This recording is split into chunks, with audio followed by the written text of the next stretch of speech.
When it comes to law school, what are we also afraid of? Well, if you're headed into law school, you likely already have some fears that you've probably generated from things that people have said or things that you've heard from social media. And if you are curious about law school, then this might be a little bit of a reality check for you. But don't worry, we're going to talk through what those fears are and what to do about them so that they do not have to dominate your law school experience. And speaking of your law school experience, if you already know that law school is the next big thing for you, be sure to grab my free Beat the Curve guide. It is a step-by-step action plan for how to position yourself for the 1L grades that you want. I'll be sure to drop it in the description below. So if you guys are ready to talk law school fears, smash that like button and let's go. The first fear that a lot of law students identify is the fear of the reading. And this makes a lot of sense because when we're talking about the reading assigned in law school, we're specifically talking about reading cases. And most of us have never seen a case before, much less read one. And so it can be very overwhelming and intimidating the first time that we ever get assigned to read a case in class. And when we talk about cases, we're specifically talking about written judicial opinions designed to resolve a dispute between two parties in a lawsuit. And so when we sit down to read a case, we're not reading it start to finish like we might a textbook or an academic article or a novel. We are reading it to identify and extract very specific information. And that information is the facts, the issue, the rule, the reasoning, and the holding. And although that sounds really straightforward, and it could be, judges don't write their opinions with law students in mind. And so they don't signal for us, hey, this is the issue that I'm resolving, or this is the new legal rule I'm creating, or even this is the holding that I'm coming to in this case. And so it can make it very overwhelming and very complicated to try to almost scavenger hunt this information out of these cases that you're reading for the very first time. And so what I would recommend not doing is going out and just reading hundreds of cases before law school. You might hear that advice a lot where you just need to read a lot. Or that could be U.S. Supreme Court cases, that could be the U.S. Constitution, that could be long Russian novels. You just need to get used to reading. I couldn't disagree more because when it comes to law school, yes, you are going to be assigned a lot of reading, but it's not about volume. It's about strategic extraction of information. And so what I would recommend doing is, since you're on YouTube, search Quimby Case Brief videos and check out a few of those 3 to 8 minute videos that Quimby creates that gives you a breakdown of what is happening in a case and why in the world this case is being assigned to you for a particular rule of law. Having something like that, a pre-class resource, as I call it with my students, is so important and powerful because now you know what this case is all about and how it fits into the larger picture. And it essentially serves as a GPS for you when you're ready to sit down and actually read a case for the first time so that you know what in the world you're looking for. The next fear that a lot of us have heading into law school is the workload. And I can't sugarcoat this one, guys. This is legitimate because law school requires more out of us than most of us have ever experienced to this point, even if we consider ourselves incredibly dedicated students or workaholics in the professional sphere. And the reason for that is that law school actually creates more work for us than we can physically get done in a 24-hour period of time. And not only are we being bombarded with this massive amount of content to learn and internalize, we are also being introduced to a new vocabulary, new skills, new learning curves that we are also trying to master simultaneously. And so it makes for an incredibly difficult, challenging, and stressful first year of law school. And so when it comes to what not to do, I would say as much as you can possibly help it to not start law school without a plan in place. And the main reason for that, as I mentioned, is if we don't have a strategy or a plan for how we're going to tackle this workload, we can not only feel overwhelmed, but like we're drowning immediately starting that very first week that we start getting assigned work to do. And on the flip side, if we can, what I would love for each and every one of you to have is a time strategy in place so that you know what you're spending your hours on a daily, weekly, and monthly basis, and having it all tied together so that you are exactly where you want to be by the end of the semester. The plan and the strategy that I teach my students is called the Ultimate Law School Calendar, and we get super tangible and detailed about what we're doing every hour of every day as we make our way through the semester so that it is all connected to the result that we're actually looking for. Another fear that all of us have heading into law school is the fear of cold calls. And the good news about this fear is that it's all bark and no bite, meaning it is a legitimate fear, but we don't need to be afraid of it.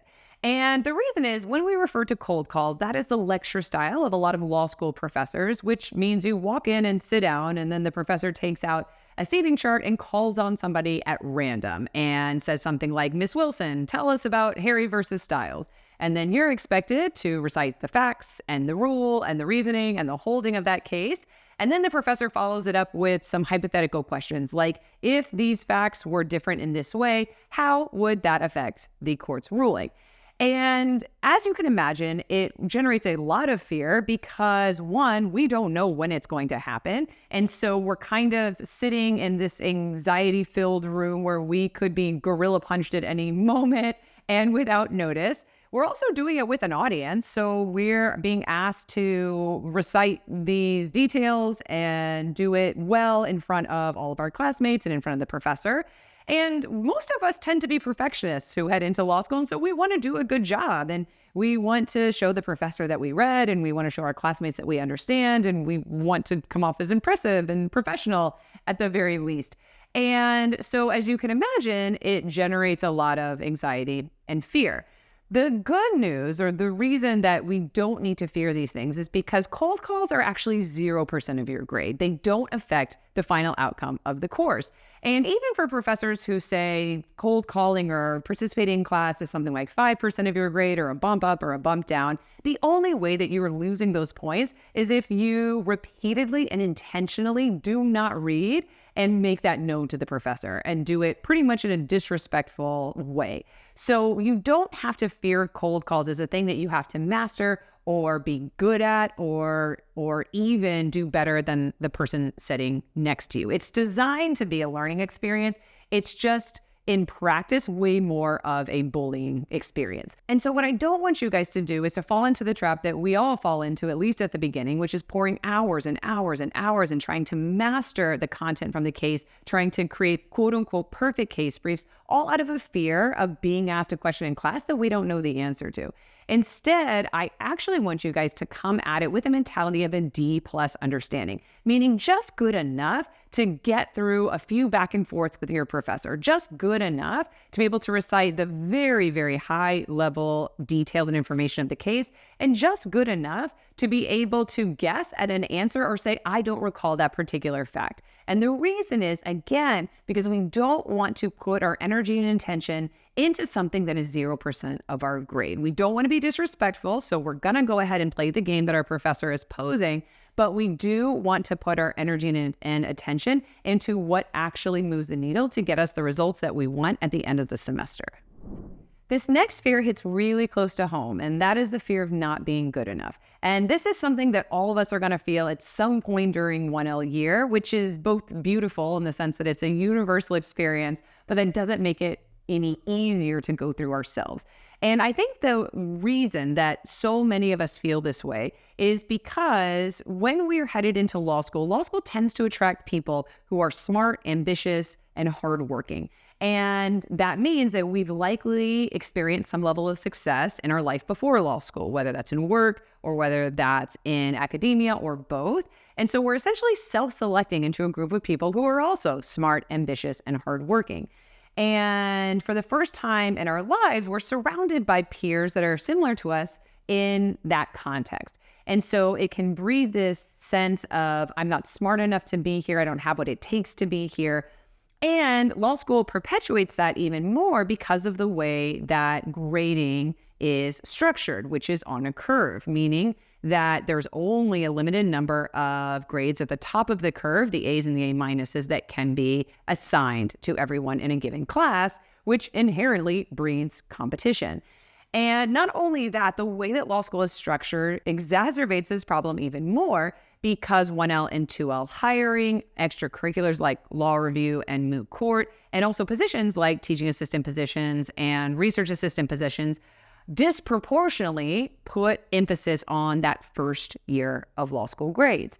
And so we have this sense of not only do I need to be as good, if not better, than the people around me, but I need to be able to learn this stuff and master this stuff immediately. And so as hard as this is and as big of an ask as this is, and arguably as cliche as this sounds, what I would invite you guys not to do is to define your self-worth and your good enough limit by the grades or the extracurriculars, sort of these traditional notches in your belt, so to speak. Instead, what I would love to invite you guys to try to do is to separate yourself and your self-worth and your personal identity from these more traditional measurements of quote unquote success in law school, because at the end of the day, all they are marketing tools to help you go after the job that you want when you graduate. But they are not the only thing that you're bringing to the table. They're not the only tools that you have. You are smart, hardworking, ambitious, resourceful, persistent, and you are going after it in your life in the biggest and baddest way possible. And so it's really important to remember that building the career and the life that you want can look and does look different for every single one of us. And what we use to get that end goal is going to be multi-layered. It is not just a number on a page. And so that doesn't mean don't go after the extracurriculars. It doesn't mean don't go after the positions. It doesn't mean don't go after the grades. Yes, they can help you open those doors, but they're also not the only thing that you have going for you. And at the end of the day, they are merely a means. They are not an end. This next fear is also one that most of us have heading into law school, and that is the fear of final exams. And this makes total sense and is completely realistic and legitimate because final exams make upwards to 100% of our grade, and they are tested in a way that most of us are completely unused to. Add on to the fact that final exam writing strategy is not taught in law school, and your professor is not going to be transparent about what he or she wants in their final exam answer. So what do we do with all of this information? The first thing to do, and the first thing to realize, I should say, not to do, is to fall into this misconception that knowing the law is enough. I know it sounds completely counterintuitive, and I know we're spending hours and hours throughout the semester internalizing this material, learning this material and these legal rules, but knowing the law in and of itself is not going to get you the grades that you want. Instead, what we need is a final exam writing strategy that allows us to take those legal rules, apply them to the facts, to then craft arguments and counter arguments. So if you are interested in how to go about building out that final exam writing strategy, definitely hit subscribe and tap that notification bell so that you'll be notified of the next video I'm making, where I'm going to break down how I am teaching law school strategy this year and how it differs from the traditional advice you are likely to hear from your professors, from other law students, and from student services. Because I absolutely get the most frustrated when I see well-intentioned, hardworking people applying strategies that are outdated, that are inefficient, and then don't get you the results that you're looking for. So we're going to do a deep dive into those strategy pieces. So make sure you stick around, stay tuned for that video.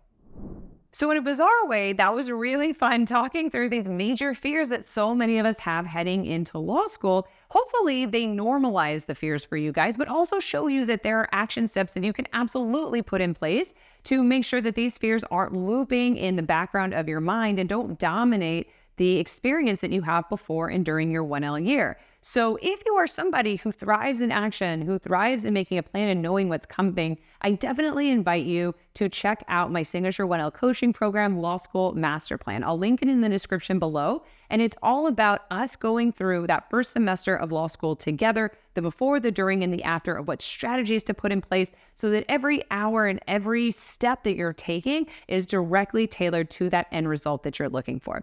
So I hope this was helpful, guys, and I'm so excited to see you in the next video.